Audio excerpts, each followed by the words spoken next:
Il est clair qu'on ne peut plus gouverner, mieux, on ne peut plus entendre un discours politique sans le discours écologique. La protection, la préservation de l'environnement l'impose. Lors de cette initiative de Paris pour la préservation des forêts d'Afrique centrale, les maires venus des pays du continent africain, mais pas seulement, les ministres, les ONG, les agences des systèmes des Nations Unies le disent, il faut agir. Elle n'a pas l'habitude, certes, de mâcher les mots. La plaidoirie de la ministre de l'Environnement, du Développement durable et du bassin du Congo laisse entendre qu'on ne peut pas sauver le monde sans le bassin du Congo.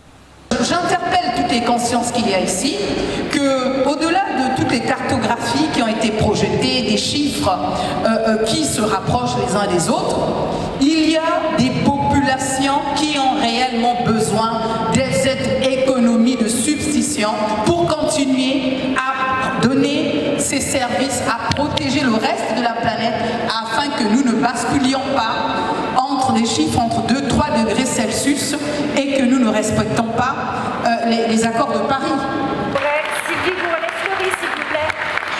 Une rencontre où on a compté 90 intervenants, celle de Madame Arlette Soudan-Nono a accroché au point de mettre en place presque de façon soudaine une bonne synergie des femmes ici présentes.